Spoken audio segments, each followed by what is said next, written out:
Bismillahirrahmanirrahim. Assalamualaikum warahmatullahi wabarakatuh. Mohon izin, Bu Endang selaku dosen pengampu mata kuliah rekayasa perkawinan masjid tahun 2026. Jadi kami dari Kompo 2 dengan judul Sistem Informasi Pengolahan Data Penduduk Desa Warung Bambu atau Sebuduk ingin mempresentasikan hasil kerja kami pada video kali ini. Dengan saya Muhammad Ghazali Rabani dengan angka 1.024.1.121 bersama rekan saya. Nama saya Wayne Indra Prasasta dengan NIM F15024120009. Dan saya Nezami Basuhani dengan NIM F120241130. Dan saya Azri Dinwarta dengan NIM F12024110101. Jadi pada presentasi kali ini kami ada 4 topik pembahasan.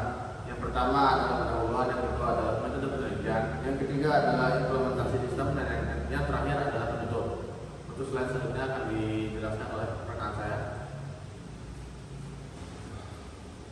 Oke, di sini saya akan menjelaskan tentang latar belakang, yaitu di mana pengelolaan data penduduk secara manual di Desa Warung Bambu rentan terhadap ketidakakuratan data, lambatnya pencarian informasi dan sulitnya pembaruan data secara berkala. Kondisi ini bisa menghambat kinerja admin, sekretaris desa, dan kepala desa dalam memberikan pelayanan publik yang optimal kepada masyarakat. Oleh karena itu dibutuhkan sistem informasi pengelolaan data penduduk berbasis web menggunakan framework coordinator yang mampu mengelola data penduduk, data kelahiran, data perpindahan, serta layanan surat keterangan secara terintegrasi. Dengan sistem ini diharapkan efektivitas dan akurasi pengelolaan data tersebut meningkat, pelayanan publik semakin baik, serta pengambilan keputusan terkait kebijaksanaan dapat dilakukan dengan lebih tepat.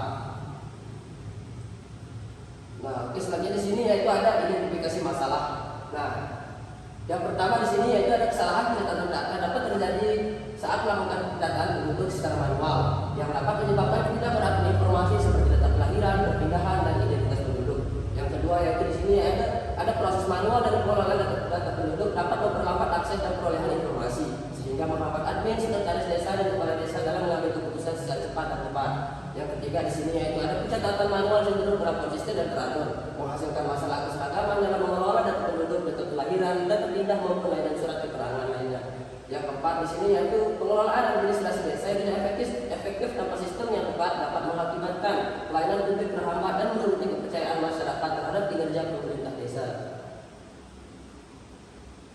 Nah, di sini yaitu tujuan. Nah, tujuannya yaitu di sini pertama mengetahui cara mengidentifikasi jenis-jenis data kependudukan yang harus dikelola dalam sistem seperti data penduduk, data kelahiran, data perpindahan, dan layanan surat keterangan agar informasi yang tersedia akurat dan dapat memenuhi kebutuhan administrasi desa.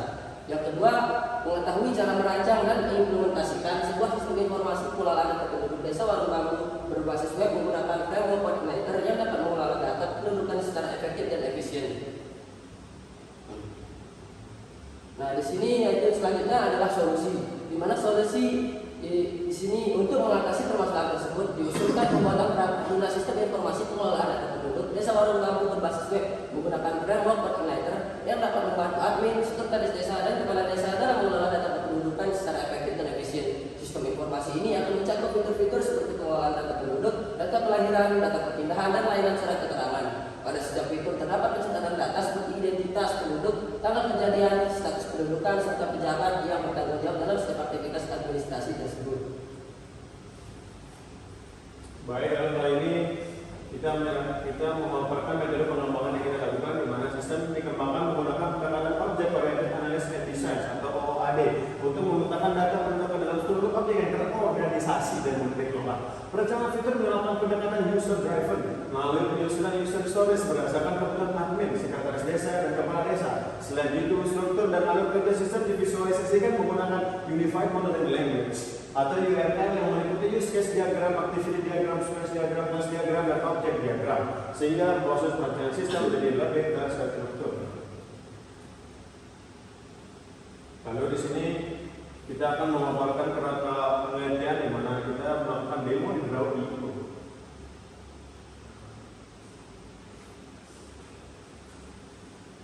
Baik, di mana di sini yang pertama ada permasalahan, di mana di sini ada 5 permasalahan, yaitu pertama, pencatatan data penduduk masih dilakukan secara manual menggunakan buku register dan dokumen fisik. 2, proses pencarian data lambat dan tidak efisien karena tidak adanya sistem penelusuran yang terstruktur. Yang ketiga, pembaruan data kependudukan sudah dilakukan secara berkala akibat tidak adanya sistem terpusat. Lalu 4 dan 5 yaitu proses penerbitan surat keterangan administrasi masih manual tidak tersadar dan tidak adanya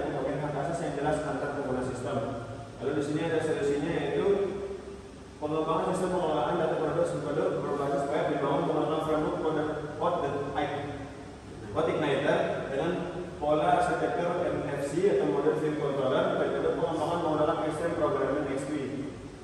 Saya teratas dan selanjutnya, di sini ada metode pengembangan yang menggunakan Extreme Programming XP, di mana ada planning, design, coding, dan testing. Lalu di sini ada fitur sistem kita, itu sistem penduduk, ada data penduduk, data kelahiran, data pindah, dan layanan surat. Dan di sini ada pengguna sistem, di mana pengguna sistemnya ada 3, yaitu admin, sekretaris desa, dan kepala desa. Lalu yang terakhir tentunya kita harapkan itu pengelolaan data kependudukan yang akurat, efisien, dan terstruktur, 2 pelayanan yang komplit kepada masyarakat yang lebih cepat, mudah, dan transparan, 3 penerbitan surat keterangan administratif yang lebih cepat dan berstandar, serta kepala desa memperoleh informasi valid sebagai dasar pengambilan keputusan proyek desa dan meningkatkan efektivitas pengelolaan administrasi desa yang 80%. Baik, sini kita lanjut ke metode penelitian. Dan di mana di sini dalam penelitian kita yaitu dimulai dari start, selanjutnya kita rekrutmen, setelah rekrutmen kita planning, lalu melakukan iteration, initialization, lalu ke desain, lalu ke tahap coding, serta testing. Lalu jika setelah tahap testing dia sesuai, maka akan langsung stop. Jika tidak sesuai, akan ke retrospektif dan kembali lagi mengulang ke awal. Nah, lalu di sini tahap desain dalam rangka rekayasa perangkat lunak merupakan suatu tahap penting yang bertujuan untuk menghasilkan sebuah rancangan yang memenuhi kebutuhan dan spesifikasi yang telah ditentukan pada tahap analisis kebutuhan. Oke, selanjutnya ada desain database, entity relationship diagram atau biasa disebut dengan ERD. Ini akan kita temukan melalui drawing atau singkat.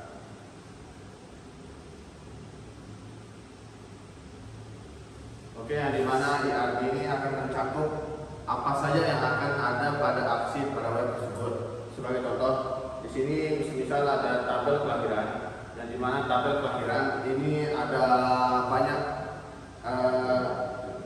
atribut di dalamnya. Dengan atribut dimiliki adalah ID kelahiran, dan di sini ada nama, tanggal lahir, tempat lahir, pukul, underscore ibu, anak ke berapa, alamat, jenis kelamin, nama ibu, nama ayah, dan nik ayah.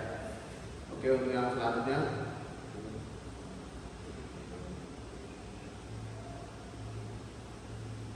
oke, untuk mempersingkat waktu kita persingkat untuk penjelasannya. Selanjutnya ada use case diagram.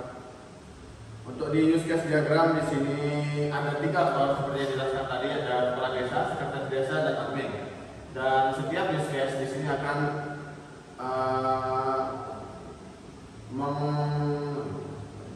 menghubungkan setiap aksi pada web tersebut. Dan di sini ada 14 aksi pada use case diagram. Dan selanjutnya ada desain proses, sequence diagram, class diagram, activity diagram yang akan kita demo melalui Drawio. Untuk sequence diagram ini ada 18 sequence yang dimana setiap sequence itu akan mendefinisikan satu use case diagram pada use case diagram. Sebagai contoh kita ambil untuk di semua aktor. Untuk di semua aktor akan ada fitur login dan logout seperti yang ada di sini. Jadi semua aktor itu akan membuka sistem dan langsung ke bagian login, dan dia akan menampilkan halaman login. Selanjutnya ada activity diagram. Untuk activity diagram hampir sama dengan sequence diagram. Untuk semua aktor sama, ada login dan logout juga. Selanjutnya kita ke kelas diagram. Untuk di kelas diagram di sini ada CI model dan CI controller untuk bagian masuk di setiap kelas diagramnya. Yang dimana pada di bagian penduduk ini ada untuk bagian atribut dari database. Dan di sini adalah nama-nama fungsi yang akan kita gunakan untuk menampilkan di web tersebut. Misalnya di sini untuk di penduduk itu dapat menampilkan penduduk, tambah, proses, tambah, dan lain sebagainya. Selanjutnya ada objek diagram. Untuk objek diagram ini adalah lanjutan dari kelas diagram, yang dimana di setiap objek ini akan menginisialisasi sebagai contoh di bagian pindah. Ini ID pindah itu dia sebagai contoh 1, ID pejabat 1, ini kepala keluarga itu dengan angka-angka seperti ini. Ini hanya untuk semacam data dummy-nya. Oke, kita lanjut ke bagian selanjutnya adalah data flow diagram. Untuk selanjutnya adalah mendemonstrasikan data flow diagram. Di sini kita akan menggunakan 3 level data flow diagram, tapi kita untuk mempersingkat waktu kita akan membaca data flow diagram level 0 saja. Ini untuk level 1 dan ini untuk level 2. Untuk di level 0 karena di sini ada 3 aktor, kita cukup mendeklarasikan 3 aktor saja, yang dimana ada sekretaris desa, admin, dan kepala desa. Dan di sini mereka melakukan beberapa aksi. Sebagai contoh, untuk di sekretaris desa ada data login, request data, dan info dan detail data. Yang dimana pada sekretaris desa itu hanya dapat melakukan aksi, yaitu melihat data-data pada penduduk tersebut.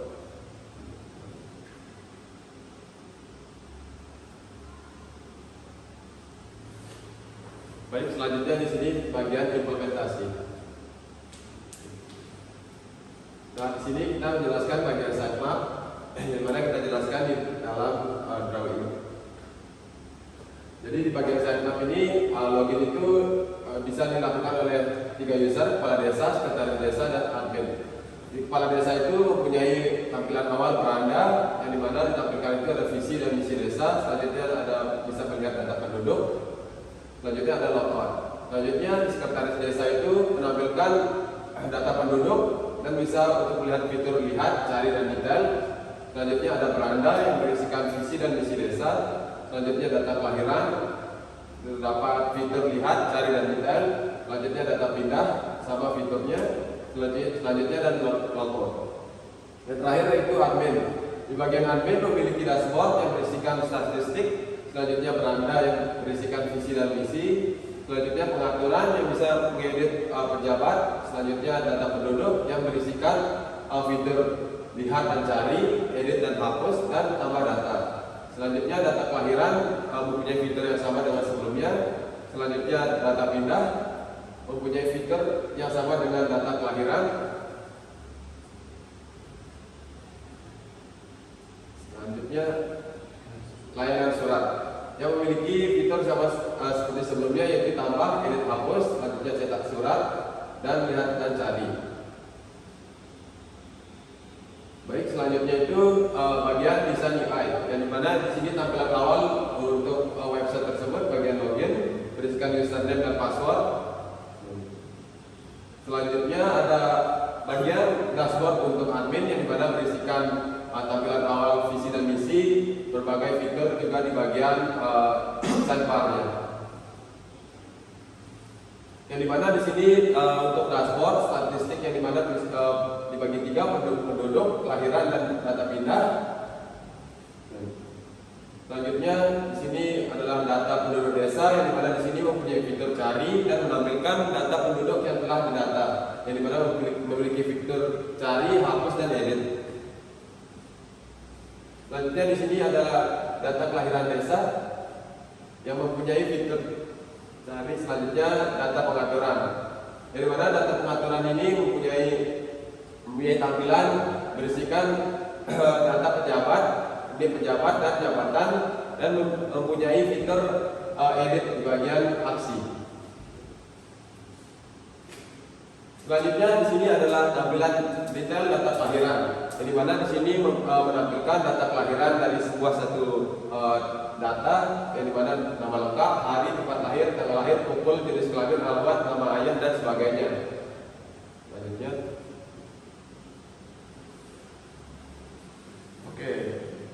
selanjutnya yaitu kesimpulan dan saran. Kesimpulannya itu mengelola data penduduk desa membutuhkan sistem administrasi yang efektif dan mengelola data kependudukan dengan baik. Sistem informasi pengelolaan data penduduk desa Warung Bambu dapat membantu admin, sekretaris desa, dan kepala desa dalam pendataan dan pengelolaan informasi kependudukan secara terintegrasi. Sarannya diharapkan dengan adanya sistem informasi pengelolaan data penduduk ini, Desa Warung Bambu atau si penduduk ini dapat membantu admin, sekretaris desa, dan kepala desa dalam mengelola data kependudukan secara efektif dan efisien dengan menyediakan berbagai fitur seperti pengelolaan data penduduk, kelahiran, perpindahan, dan layanan surat keterangan. Oke, Mungkin sekian presentasi dari kelompok kami. Kurang lebihnya mohon dimaafkan. Wabillahi taufiq wal hidayah. Wassalamualaikum.